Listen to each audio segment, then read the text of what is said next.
দস্তরখানা বিছিয়ে খাবার গ্রহণ করা এটি রসুল করিম সাল্লাল্লাহু আলাইহি ওয়াসাল্লামের সুন্নত।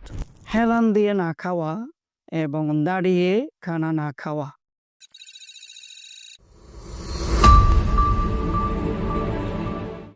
আসসালামু আলাইকুম ওয়া রাহমাতুল্লাহি ওয়া বারাকাতুহু। ইন্নাল হামদালিল্লাহ ওয়াসসালাতু ওয়াসসালামু আলা মান লা নাবিয়্যা বা'দা আম্মা বা'দ।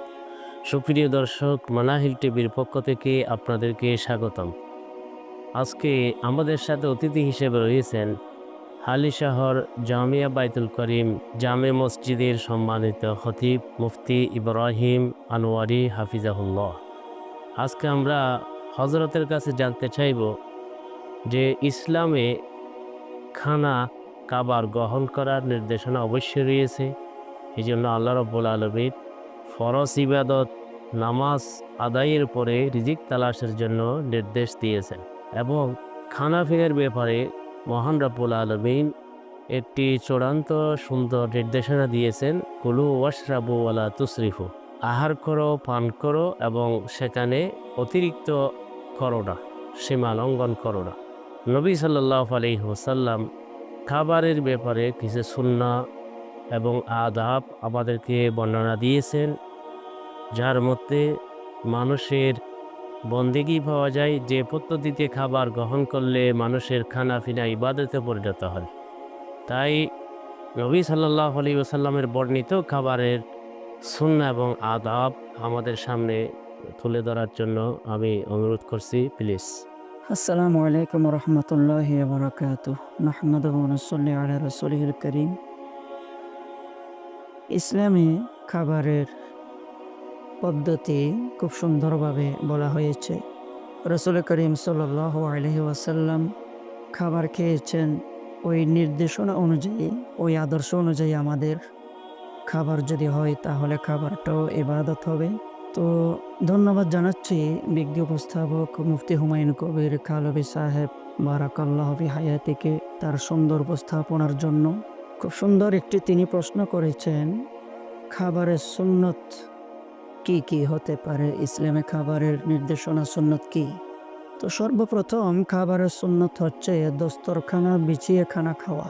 দস্তরখানা লাল রঙেরও হতে পারে বা হলুদ রঙেরও হতে পারে বা যে কোনো কালারের হতে পারে। দস্তরখানা বিছিয়ে খাবার গ্রহণ করা এটি রসুল করিম সাল্লাল্লাহু আলাইহি ওয়াসাল্লামের সুন্নত।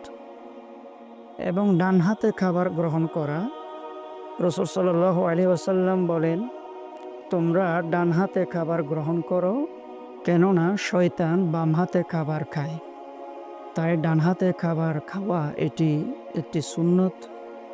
বিসমিল্লাহ বলে খাবার শুরু করা এবং বসে খাবার গ্রহণ করা। দাঁড়িয়ে খাবার গ্রহণ করা নিষেধ করা হয়েছে। বসে খানা খাওয়া এটি একটি খানার সুন্নত। এবং খানার কোনো দোষ না ধরা। রসুল করিম সাল্লাল্লাহু আলাইহি ওয়াসাল্লাম তার ভালো লাগলে খেতেন, ভালো না লাগলে খেতেন না।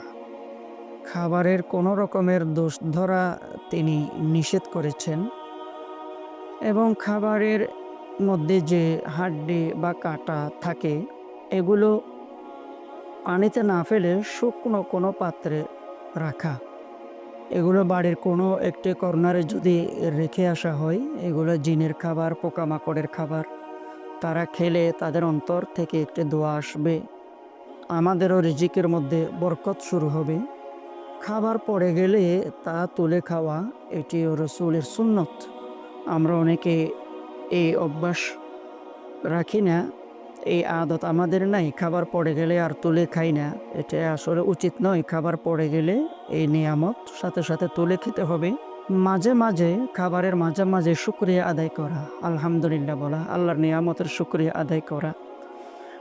এবং খানা অপচয় না করা। কুলু ওয়াশরাবু ওয়ালা তুসরিফু, আল্লাহ তাআলা বলেন তোমরা খাও এবং পান করো, কিন্তু অপচয় করো না। প্রয়োজনের অতিরিক্ত খানা না খাওয়া এটি শরীরের জন্য ক্ষতি। প্রয়োজনের অতিরিক্ত আল্লাহ রসুল খাবার গ্রহণ করতেন না। হেলান দিয়ে না খাওয়া এবং দাঁড়িয়ে খানা না খাওয়া। তাই আমরা হেলান দিয়ে খানা গ্রহণ করব না এবং দাঁড়িয়ে কোনো সময় খাবার গ্রহণ করব না। আর খাবারে ফু না দেওয়া, রসুল করিম সাল্লাল্লাহু আলাইহি সাল্লাম নিষেধ করেছেন যে তোমরা গরম খাবারে বা পানিতে ফু দিবে না। খাবার ভালোভাবে চিবিয়ে খাওয়া, এটি রসুল সাল্লাল্লাহু আলাইহি সাল্লামের সুন্নত। তিনি খাবার ভালো করে চিবিয়ে খেতেন এবং খানার শেষে হাতের আঙ্গুল খাবার পাত্র চেটে খাওয়া, এটিও রসুলের সুন্নত। খাবার শেষে আরেকটি দোয়া আছে, এটি পাঠ করা সুন্নত। আলহামদুলিল্লাহিল্লাযী আত'আমানা ওয়া সাকানা ওয়া জাআলানা মিনাল মুসলিমিন। আর যদি কোনো দাওয়াত খাওয়া হয়, দাওয়াত খাওয়ার পরে এই দোয়া পড়তে হয়, আল্লাহুম্মা তু'ইম্মানা তু'আমান ওয়াসকিমান সাকানি।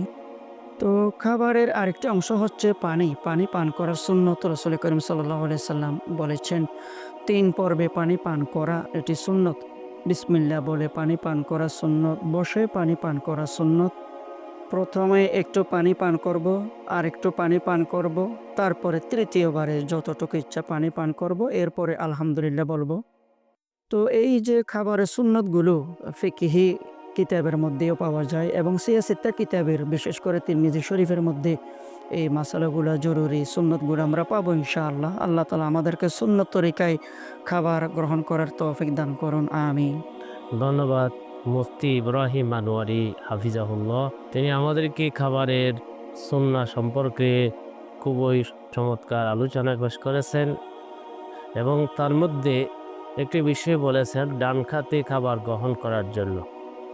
কিন্তু আমাদের একটা অভ্যাস, যখন আমরা খাবার গ্রহণ করি ডান খাতে খাই, কিন্তু যখন পেয়ালা থেকে কোনো কিছু তরকারি নিয়ে আমরা বাম হাতে চামচ ধরি। এটাও সুন্নাহর খেলাফ। কারণ বাম হাত ব্যবহার করা যাবে যদি ডান হাতের সহযোগিতার জন্য হয়। তাহলে যদি মনে করেন কোনো একটা ছাগল এরকম গোস্ত দুটো করে করতে হচ্ছে, সেখানে ডান হাতের সাথে বাম হাতের সহযোগিতা লাগতেছে, বা ছুরি দত্তা হচ্ছে, এভাবে ব্যবহার করা যাবে। কিন্তু যখন ডান হাত ফ্রি থাকবে তখন বাম হাত ব্যবহার করার সুযোগ নেই। প্রয়োজন আঙ্গুল চেটে পরিষ্কার করে তারপরে চামচ দিয়ে সুরবা নেওয়া, এটাই হলো সুন্নাহ। এবং তিনি সুন্নাহর আলোচনা করতে গিয়ে পানি পানের একটা সুন্নাহ বর্ণনা করেছেন। সেখানে একটা বিষয় লক্ষণীয় হলো যে অনেকে পানিতে গরম হওয়ার কারণে ফু দেয় এবং চায়ে ফু দেয়, কফিতে বা এরকম স্যুপে ফু দেয়। নবী সাল্লাল্লাহু আলাইহি ওয়াসাল্লাম এটা থেকে নিষেধ করেছেন। নাহান নবী সাল্লাল্লাহু আলাইহি ওয়াসাল্লাম আনিত তানাফফুসি ফিল হিনা। বিশেষ করে বড় পাত্র, কলসি, জগ ইত্যাদি যেখান থেকে অন্যরাও পানি গ্রহণ করবে সেখানে ফু দেওয়া একেবারে নিষেধ। তার কারণ হলো মানুষের যে কার্বন বাতাস বের হয়, যা নেয় তা অক্সিজেন, যা বের করে তা কার্বন। ওই কার্বনের মধ্যে বিভিন্ন জীবাণু থাকতে পারে, সুতরাং ওই জীবাণু অন্যজনে পান করবে সেখানে যেতে পারে। তাই সেই কারণে রাসূল সাল্লাল্লাহু আলাইহি ওয়াসাল্লাম এটা নিষেধ করেছেন। হ্যাঁ, আপনার পাত্রে যেখান থেকে আপনি চা পান করতেছেন এখানে যদি বিশেষ প্রয়োজন হয় আপনি দিতে পারেন, তখন জীবাণু থাকলেও যেহেতু এটা আপনার ভিতরে আছে আপনার মধ্যেই যাবে, অন্য কারোর মধ্যে যাবে না।